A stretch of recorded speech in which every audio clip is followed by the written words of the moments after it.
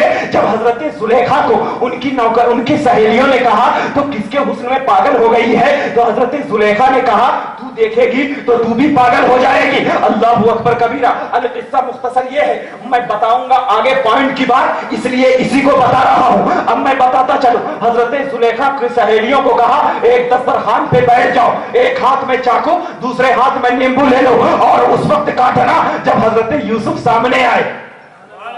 جب حضرت یوسف سامنے آئے, اور میں آپ کو پہلے جو نقطہ دیا ہوں کہ اپنی جان کو قربان کرنے نا چہرے کو دیکھ کر یہ حسن کہلاتا ہے, حسن کہلاتا ہے, اور پورے جسم کو دیکھ کر قربان ہو جانا یہ جمال کہلاتا ہے.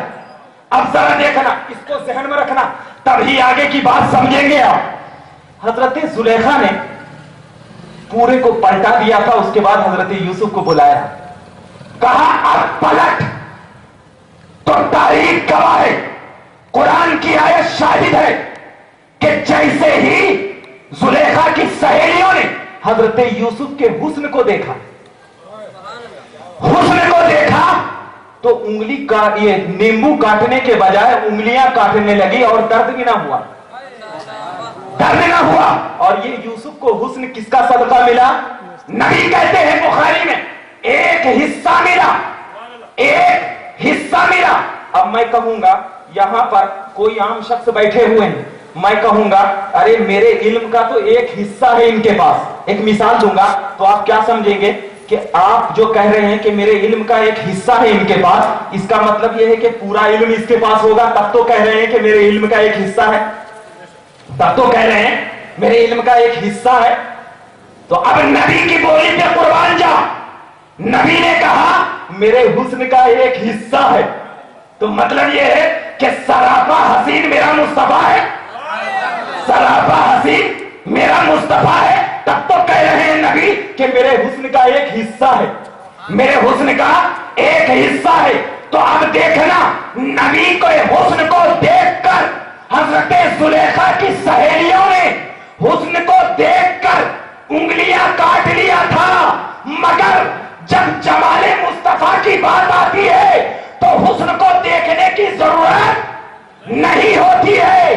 چاند گواہی دیتا ہے یا رسول اللہ وہاں پر تو آپ کے حسن کو دیکھا تھا, لیکن میں چاند گواہی دیتا ہوں کہ میں نے آپ کے حسن کو نہیں دیکھا تھا, میں نے صرف اور صرف آپ کی انگلیوں کو دیکھا تھا. تو آپ کی انگلیوں کو جیسے ہی میں نے دیکھا تو اس حسن کو دیکھنے کی بنیاد پر میں دو ٹکڑے ہو گیا. کیوں؟ اس لیے کہ میں نے آپ کے جمال کو دیکھا تھا.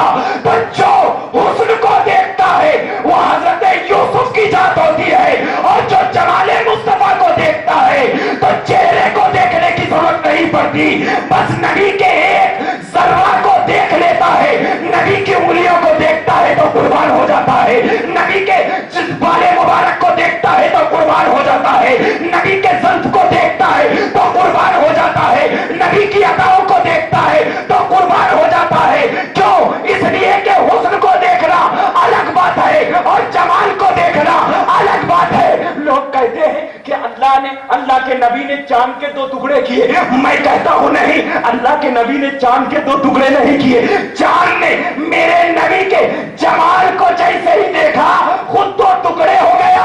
اسی میں کمال ہے. ارے میرے پاس اگر شیشے کا گلاس ہو اور شیشے کا گلاس میں زمین پر رکھ لو اور لگنے کے بعد خود سے ٹوٹ جائے, اور توڑنے میں اور ٹوٹنے میں بہت فرق ہے. ارے عظمت تو اس میں ہے کہ یا رسول اللہ, اللہ نے آپ کو اتنا حسین بنایا, اتنا حسین بنایا کہ جب چاند دیکھا تو ٹکڑے ہو گئے.